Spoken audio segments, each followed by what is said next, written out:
lúc này thì hai mình đi cha ôi tao bị chơi đi cha thì hai mình đi cha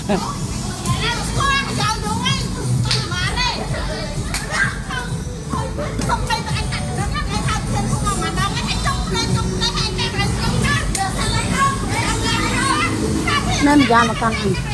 thôi chết thôi thôi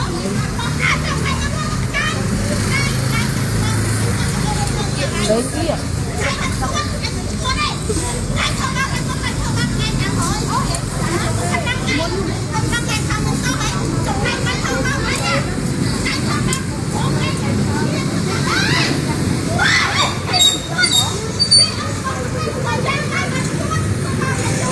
nhảy thôi á không ai ta một ta làm á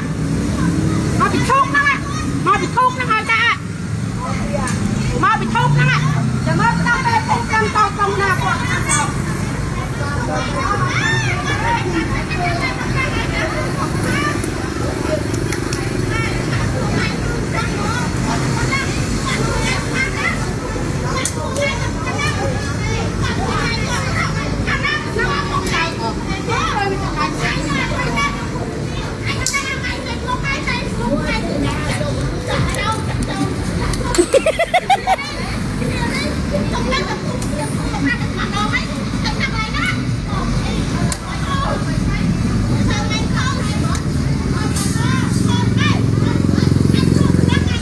ngồi cà này mà anh kia thì lâu rồi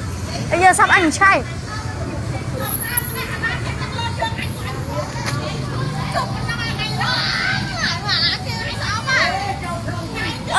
cái nào trôi mày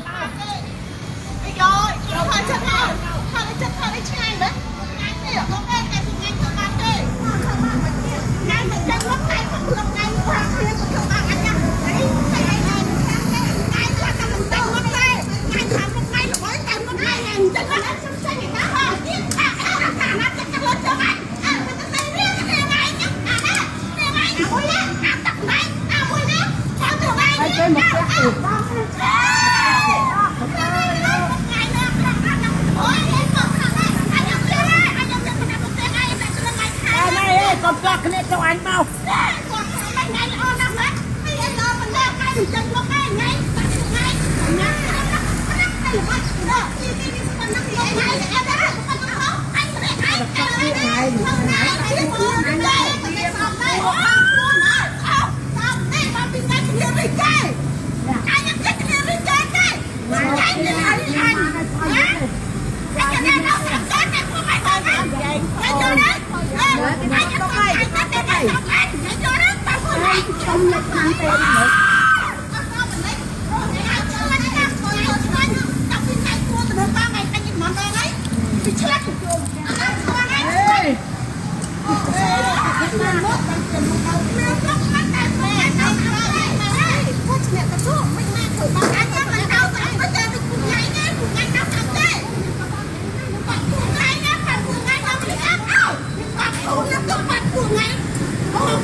mưa anh ạ. Giá cái này mình bòn được.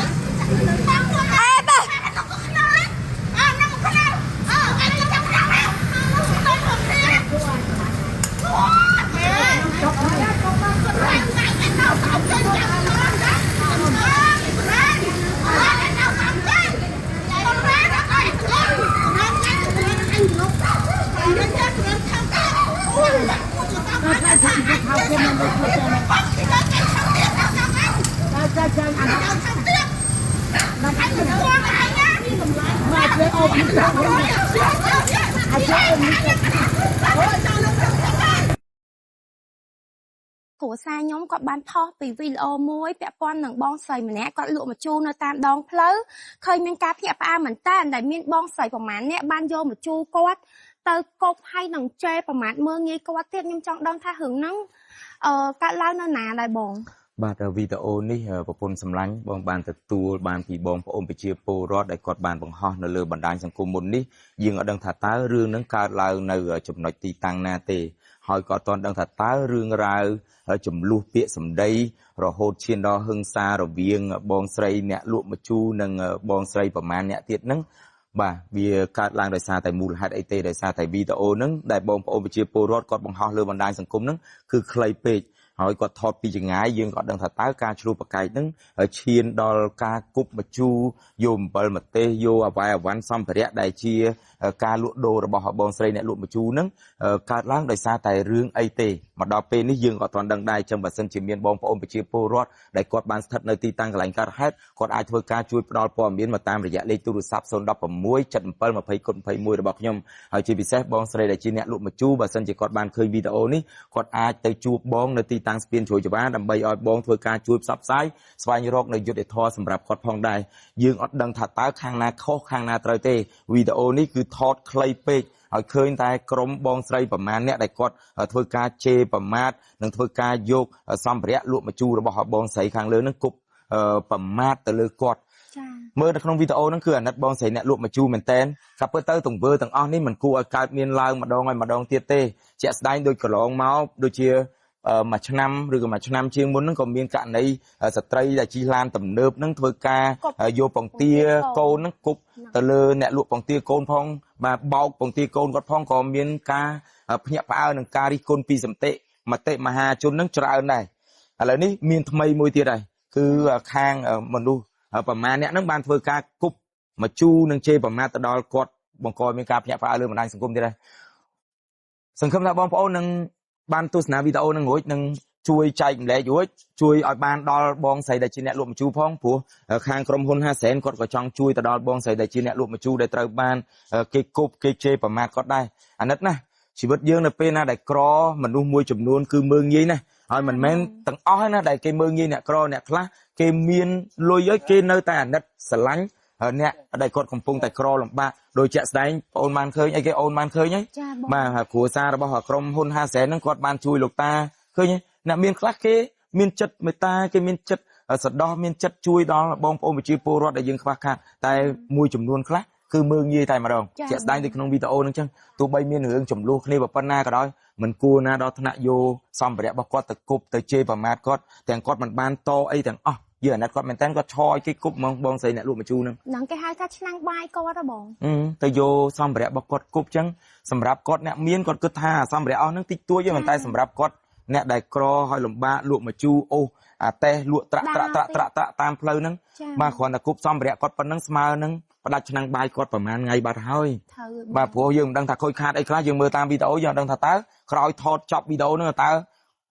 ក្រុមគ្រួសារហ្នឹងធ្វើការវាយគាត់មិន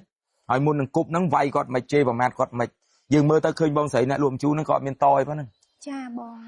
បាទមានតែប៉ុណ្្នឹងអរគុណបងប្អូនសម្រាប់ការទស្សនាសង្ឃឹមថាបងប្អូននឹងជួយគាំទ្រនៅផលិតផលរបស់ក្រុមហ៊ុនហាសែនផងអ្វីដែលយើងធ្វើទាំងអស់នេះយើងគ្រាន់តែចង់រួមចំណែកជួយដល់សង្គមរបស់យើងតែប៉ុណ្ណោះនេះជាផលិតផលរបស់ខ្ញុំផ្ទាល់តែម្ដងខ្ញុំលក់ដើម្បីជួយដល់បងប្អូនយើងដែលគាត់កំពុងតែខ្វះខាតបាទជាពិសេសយើងនៅពេលដែលយើងមានលទ្ធភាពទៅយើងក៏អាចជួយរកយុត្តិធម៌ដល់បងប្អូនប្រជាពលរដ្ឋមួយចំនួនក្រុមហ៊ុនរបស់ហាសែននិងខ្ញុំយើងនឹងមានលទ្ធភាពយើងអាចជួយច្រើនណាអរគុណបងប្អូនដែលត្រូវការសាប៊ូកក់សក់សាប៊ូអប់សក់សាប៊ូដុសខ្លួននេះអាចធ្វើការតំណែងមកបានតាមរយៈលេខទូរស័ព្ទរបស់ប្រពន្ធខ្ញុំអរគុណ